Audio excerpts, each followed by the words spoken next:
bring you this show each and every week. I tell you what, it's always a pleasure for me to be here, and we get to watch some excellent bowling. This you're going to see, Mr. Eaton, left-hander. Excellent form, good rotation on the ball. Does a lot of things right, Tom. And our winner in the first match, Mr. George Barlow, a 248-202 winner over Tom Casey. First ball with the mustard color ball, and it's a strike. Game 2.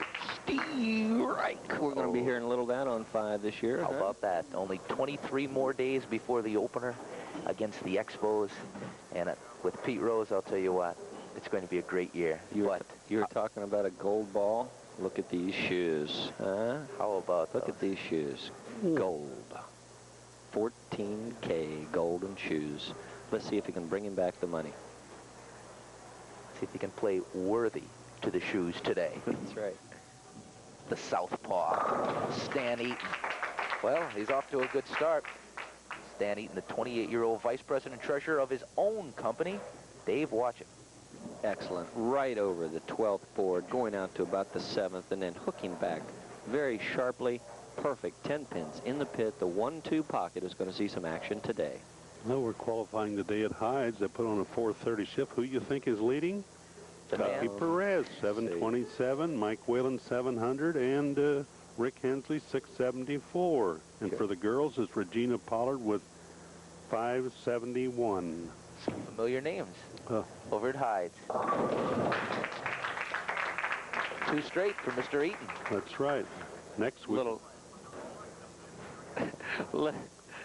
Little less than impressive than the first shot, but still effective. There's the Stan throwing the ball well. Now cutting sharply through the head pin, and what's going to happen? They all fall down. He likes it. Of course he likes it. Just a little bit. Crossing over. I believe the 6'10", Dave. George Barlow, second frame. George, unlike Stan going high and not receiving a strike, he did, however, receive a good break and not leave the 7-pin. Shooting cross lane for the 6'10". And it goes very easily. You know, we're talking about that parade, Dave. Cincinnati St. Patrick's Day parade, one of the largest in the country. Over 230 floats, bands, entertainers in this year's parade. It's not too late to go down and join them, but if you can't, right here on Channel 5, Cincinnati Style, at 1 o'clock. Some of the personalities on News 5 will be there. Are you going to be there, Tom? That's what I want to know. I will not have a microphone. I will not be donning a microphone, but I will be there watching because I have some friends in the parade, and as always, it'll be fun to watch a parade. And coincidentally, yes, it's nice to throw a parade on the day that you're supposed to have the parade. First time in a long time. St. Patrick's Day falls on a Sunday, and they're going to have it. Good. Barlow takes out the 10-pin, picks up the spare in the 3rd frame. St. Patrick's Day to me is always a true sign that spring is, just a week or 2 away, and a lot of things are going to start happening. People are going to start thinking about outside activities, but do not forget your local BPA establishment. Get out, go bowling. It's a lot of fun all year round. I think it would only take one visit in about June or July to see that not everybody goes outside. That's right. Air-conditioned comfort. Stan Eaton, a turkey. With a nice, well, Stan's not a turkey. I was going to say, don't call him a turkey. He threw that ball with perfection. Look at it, same line as before, out to 7. Hooking in now, driving right straight through the pocket. 4-pin, taking out the 7-pin just the way it's supposed to happen. Well, we have Lee Overlay here and Bob Casey from Hudepohl today. Stan Eaton is not too well known in this area, but around the Dayton, he is well known. He finished 3rd in the state singles at Lozantaville last year behind Keith Colozzi and Bill Pollard. I thought it was Low Santaville. Low Santaville, that's long right. O. Long O.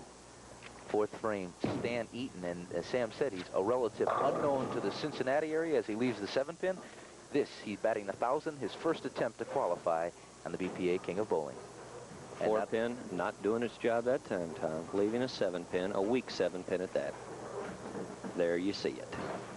Sam, you were mentioning all the fine members of the BPA. We'll be seeing some of those in the parade. Tom Murphy, Bo Hudepohl, Tom Gray, and a couple more of the BPA proprietors. Jerry Bettinghouse will be there with his big hearse and everything. That truck he carries. Of Question is, will we see the 62 Comet of Sam Coleman in it? Well, when you were reading that list of classic cars, I thought sure you were going to get to that, Tom. And of course, Hudepohl will have an entry in it, a horse-drawn Christian Moorline beer wagon, horse-drawn Hudepohl Gold beer wagon. So just have fun today.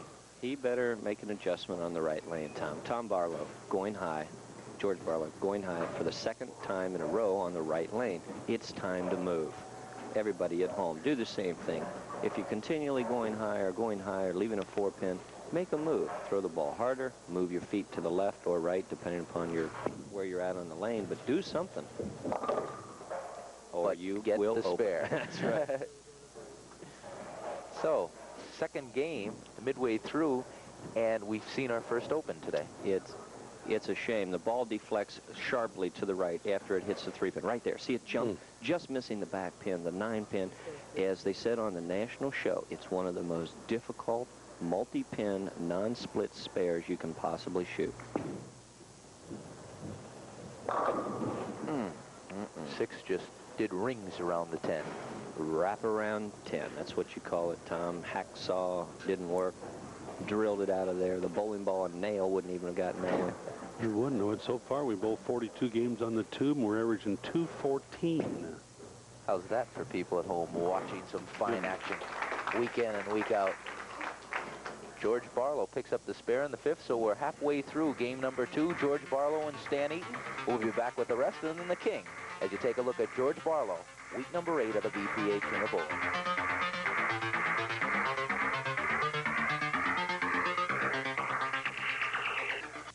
This fine select beer.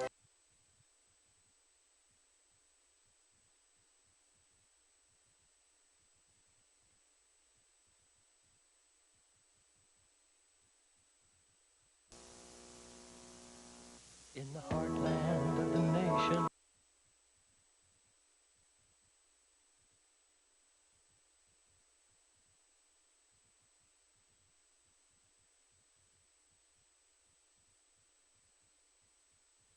Tom Verado, Dave Newrath, and Sam Coleman wishing you a happy St. Patrick's Day, 17th of March.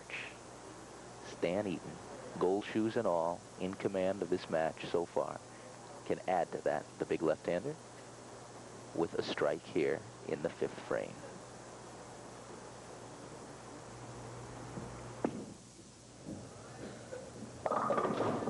A little bit of a crossover, Dave. Look at that. Look at that. He has left a tough one, too, Tom. 7 had ideas. It's the same thing we saw George Barlow just leave, only he has the middle pin missing. Doesn't really change the way you shoot the spare at all. You have to, in Stan's case, his ball has to just touch the 2-pin, slightly left of center line. Glance in between the 7 and the 8 and take them both out with the ball. Let's see how he does. Hit a little bit too much of the 2-pin. 2/3 of the way through, and it just had too much of a deflection, Dave. Well, that's right. He arced it out too far to the left. Now, if it would have stopped hooking right there and then come back, now I said just left the center, he hits just barely touches the 2, which is going to make you get the 7-pin. However, the 8-pin says, gotcha. So George Barlow gets a break as Stan Eaton opens in the 5th. 6th frame. Let's see if he can get back on track with those strikes. No. A little cautious, Tom. He goes high 1 frame. What's he going to do? He's going to lift it out to the left a little bit too hard, not leaving an easy spare either, Sam. No, 3-9 isn't too easy. Well, next week we go to Green Hills to see Dave Grosser. We're starting at 9 o'clock both days, Saturday and Sunday. We also added a shift today at Hyde's, a 4:30 shift today. So if you want to bowl, now's the time to go out. Unfortunately, I hate to say this, but there aren't that many more weeks left. I'm enjoying it as we're in week 8 of 12 weeks. And Stan Eaton just bulldozes his way through there. We haven't got too many more to go. We'll go to Green Hills, then Milford, and then we have the finals at Glenmore Bowl. Glenmore Bowl. My neck of the woods. That's where I learned to bowl, Sam, many, many years ago when it was still Wirtz Lanes. How many years ago, Dave? We won't discuss it. George Barlow gets a good mix. No, I'll tell you, 24 years. I've been bowling for 24 years. Excellent game. Once it gets in your bloodstream, it's kind of like drinking Hudepohl. You just got to keep going back. That's right. Go out to your favorite BPA and do some open bowling. Oh, I don't know when New Rat's going to qualify. Better hurry up. He's waiting for the limelight later on. Another strike for Mr. Barlow, 7th frame. Let's take a look at it here on the replay. He's been going high, so what's he going to do? He's going to trust this ball a little bit. George Barlow, left side of your screen. The ball is going to enter the pitcher now. It's going to deflect to the right there, but just catch it down to the 5-pin to knock her down. It's a contest yet. Still a long way to go yet. 11 pins advantage to this man, Stan Eaton, but it's slipping away from him. Didn't quite get the mix that he wanted on that one, Dave. Well, again, they went high on the 1 frame, Tom, and the last 2 shots have been light. You have to adjust, but you can't over-adjust in this game of bowling. It's a game of inches. Where have we heard that before? Oh. It's a 10-pin match right now. Considering George Barlow has a strike up, we can say that it's all tied up. Sam, give us a rundown in game 2. Stan Eaton's got 124 and a 6 with a spare, and George has got 84 and a 5th with a double. So if George gets a strike, it's technically even. Keeping in the tradition of this year's BPA, we have a close match and a high-scoring match. I can't believe it. Doug Martin found his way over here. What'd you do, get a triptych? Yeah.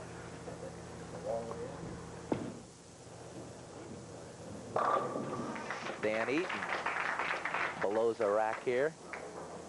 Perfect shot, Tom. His back is against the wall. What's he going to do? He knows that he better strike right here, not to lose pin count, because pin count could be important. The match is all tied up. George Barlow now, pressure on him to maintain it.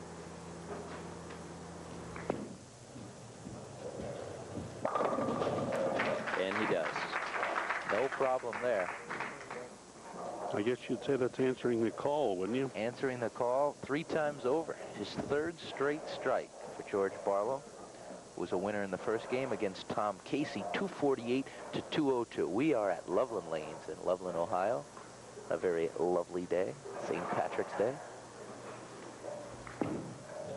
Barlow, 9th frame, a little soft, leaves the 6-10. Well, you picked right up on it, Tom. He did get a little soft. The direction was there, but the speed was not. It would not hold the line. Don't quite understand that, but he will be shooting cross lane for the 6-10, and he makes it. Well, this will be a big ball for Stan Eaton coming up right now. They're going to have the Special Olympics out at Brentwood Bowl on March the 30th. This man, Stan Eaton, right lane, 9th frame. He has a 2-pin advantage, could stretch it to 12 with a strike right here.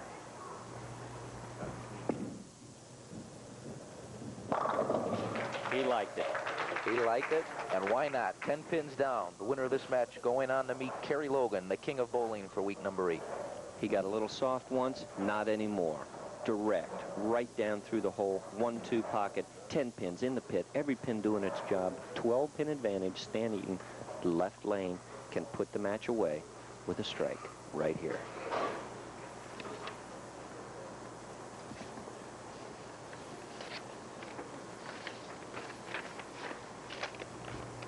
This strike, and it's all over. Look, don't go away. Exhilaration to despair in a matter of seconds, Dave. Man, I got sweaty palms, you know, getting into this match. 6-8, how about that? Right on through him. Boy, you do have sweaty palms. Get the rosin bag for this man. The left-handed 4-9, the 6-8, has to be played the same way. Sliding the outside pin, in this case the 6, over into the 8-pin. The ball has to just nip it on the right-hand side. He's got to have it. So, an open frame, Stan Eaton in the 10th. Stan got 200 even, so Barlow, this is a big ball. He's got to get a 9 or a strike or something here in order to win. This will be the pay ball if he gets a strike. Got to have 9 or better on this shot to win. Oh, That's better. He heard you, Dave. Can't get much better than that. George Barlow with the strike. Critical Ensures the win. situation. that's, No. that's the best mark of strike. He knows he has to have 9 or better to win in this position. What's he do? He flushes it. 1-3, perfect. 10 pins in the pit. Now, all he needs is a total of 9 pins on 2 balls to win. It's not automatic, but let's see what he can do. Now it's automatic. Automatic. So George Barlow will try to do what Kerry Logan did last week, and that's go right through 3 games to become the king of bowling on week number 8. Kerry Logan, he had some stiff competition last week, but opened against Ray Tucky Perez, then beat the 21-year-old champ Greg Lothian. So Kerry Logan knows what competition is.